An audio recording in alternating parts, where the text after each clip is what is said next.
Pang 18 times na itong knife natin na walang hasa sa half carcass. So yung mga papasyal nga pala sa atin mga idol, ito yung magiging guide nila. Kaya gawin natin ng dahan-dahan lang maayos para masundan nila yung technique. Hiwain nyo lang po itong tampalin, yung mga puti na yan. Kung kaya nyo hiwain hanggang dito, pag ganyan, no? Hiwain nyo para mas madali siyang hatakin. Hindi may iwan yung kidney, okay? Tapos ito tenderloin niya, pag nakadikit na ganyan, dikit nyo lang yung knife nyo sa buto, hiwain nyo lang. Pag nahiwa nyo na yan, ikot nyo lang dito, sagad nyo sa buto para may palatandaan kayo mamaya sa joint pagka tinanggal nyo yung tailbone natin ng ham leg. Tawag dito, tampalin na tenderloin natanggal natin. Tapos itong laman tsaka taba, yung balat, papantayin nyo lang po siya dito sa may toe joint. Okay? Toe joint yung tawag ko kasi mas madaling tandaan. Okay? Pero gulugod talaga yan. Ayan o. Okay. Ayan o. So yung mga papasyal sa atin dito, secret muna. Bukas natin malalaman kung mga tagasan sila. Okay? So 1, 2, 3 1, 2, 3, 4 sa ibabaw ng pip ribs. Ayan. Ito mga master, kaya-kaya nyo naman gawin to kasi may experience na mga kayo. Pero wala silang experience sa primal cuts and deboning yata. Sa slaughter meron. Mga slaughter man yan, mga master natin. May tama pa yung baboy natin, oh. May tama. Tamang hinala. Ayan, oh. Ito, yung patahain natin, madali lang yan. Dito lang, dahil wala na yung balat dito, nawala tayo ng palatandaan. So, pag hiniwa nyo rito, kakapain nyo lang yung joint. Pagka lumambot yung knife nyo, ibig sabihin nasa joint na kayo. Pag sobrang tigas na sa taas nyo na, malayo na kayo niyan. Ito, yan, o yan. Pag malambot ng ganyan, joint na yan. Dahil matalas naman yung knife natin, kahit madaanan lang yung joint na yan, madali na yung matanggal. Ganun lang. Tapos pagka may buntot, sa atin nakaharap yung buntot, dito tayo nakahawak. Ito yung sabi ko sa inyo palatandaan na pwede nyo makakuha kapag nagtanggal kayo ng tenderloin. Etong buto na to, pakita ko sa inyo ha. Ayan o, yung buto na yan o, yan o. Joint kasi yan. Ayan, ayan yung pinaka pa letter C. Okay? So pag nagtanggal kayo ng tenderloin, sinagad nyo sa buto, may palatandaan na kayo sa joint, di na kayo malilito. Kaya pag hiniwa nyo yan dito, lumabas na agad yung joint. Okay? So pa letter C nyo lang yan. O yun o. Tapos na, tanggal nyo na agad yung litid sa gitna.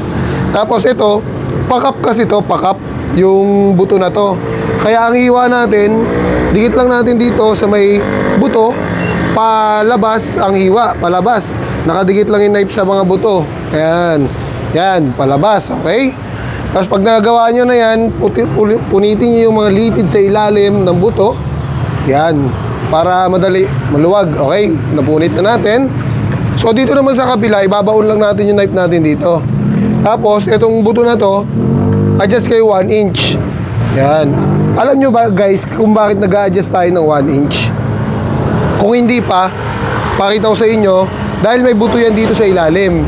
So, pag dito tayo umikot at hindi tayo nag-adjust ng 1 inch, hindi natin mahihiwa yan kahit anong gawin natin, no? Kasi may buto yan dito sa ilalim, napipigil sa inyo.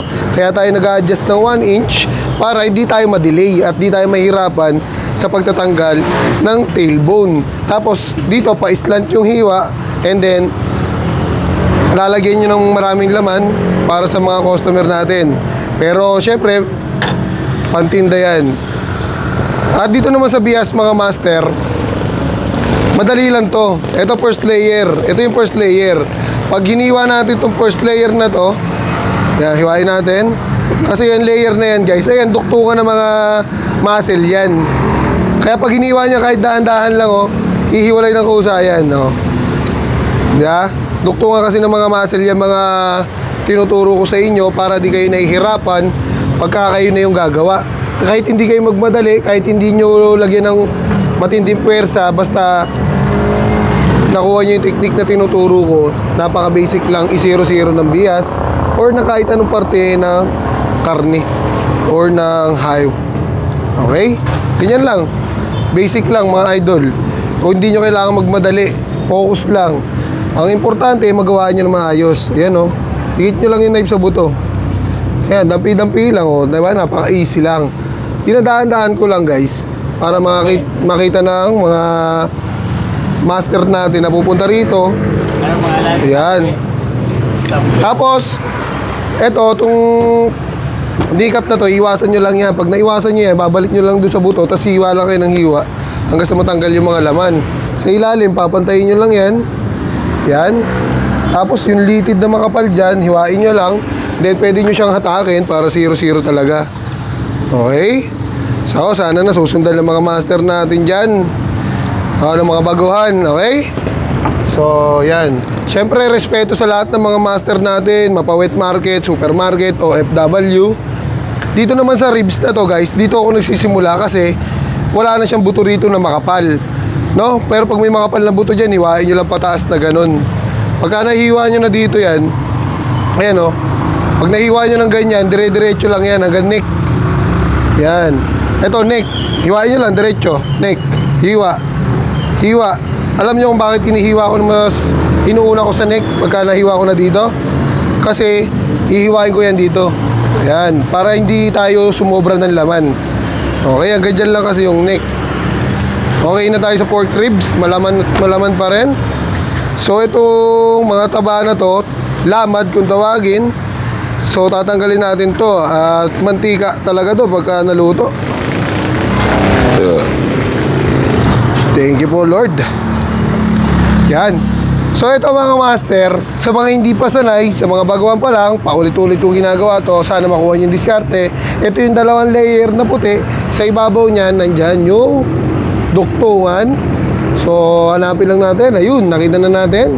Pag nakita na natin yung duktungan, paghiwalay lang natin yan, mga master. Yan. Tapos, may litid dito sa ibabaw. Hiwain lang natin pababa. Pagka nahiwa natin pababa yan, make sure lang yung knife natin nakadikit sa buto. Hiwain din natin yung buto. Kasi para umangat yung tissue. Ayun o yung mga tissue. Okay? Pag napaangat natin yung mga tissue, nasa right, dito tayo sa right mag-uumpisa kasi ito lang yung ginagamit ko palatandaan, may tailbone yung kinakalas natin. Dito tayo sa right side. Pero kung walang tailbone, dito tayo magsisimula niyan. Nandito kasi yung makapal na buto sa sa gilid.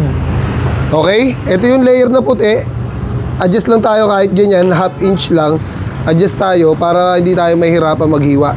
Okay, tapos ito, yung buto ng paddle bone, ayan lang yung magiging guide nyo. Ayan lang yung susundan nyo. Diyan nyo lang isusunod yung knife nyo sa gilid, okay? Yan. Pag nasundan nyo na yan, yung gilid ng paddle bone, kusa na nga angat yan ng makinis na oh. Kusa na nga angat niya kasi lahat ng soft tissue natanggal nyo na yung sa ibabaw, natanggal nyo na yung dito. At dito naman tayo sa kabilang layer. Itong puti na to, yan. Ay, iwain lang natin yan kasi nandyan yung gilid naman ng paddle bone na isa na kailangan din natin hiwain. Okay? So yan, ganyan lang ka-basic guys. Pag nahiwa nyo yung 2 gilid, yung ibabaw, 2 gilid, ayun yung palatandaan, no? Tapos 2 gilid, sabay angat. Yan. Kailangan makita natin yung dulo ng paddle bone na wala nakakapit na mga litid para di tayo mahirapan maghatak. Tapos dito tayo nag-start, nagtanggal ng maghiwa sa gilid. Dito rin tayo mag-start, magtanggal ng mga litid para di tayo mahirapan mamaya maghatak. Yan. Tapos dito, ikot nyo lang guys. Hanggang dito lang. Di ba? Ito yung palatandaan natin. Ayan. Hanggang dyan nyo lang din ikot yung knife nyo. Tapos, may 2 paraan dito. Pagka master ka na talaga, hihiwa mo lang na isa sa ilalim. Pero para sa mga baguhan, mas maganda, kayasin nyo yung mga laman pababa. Ayan, kayasin nyo yung mga laman pababa. Ayan. Tapos, hawak. Tsaka yung positioning ko, kung mapapansin nyo, nandito sa baba yung kamay ko, nakahawak ako dito para hindi bumagsak yung karne. At the same time, hindi ako silip ng ganun sa ilalim para hindi ako nahihirapan. Okay? So, hatakin na natin to. And 3, 2, 1. Ganyan lang ka-basic, magtanggal ng paddle bone. Okay? Hindi kayo mahihirapan. Tapos itong litid na to, automatic yan, pupunitin yan, hiwain yan. Kasi yan ang nagpapakapit talaga sa paddle bone. So, yun lang. Sana nakatulong sa inyo lahat. Maraming salamat sa panonood and peace out.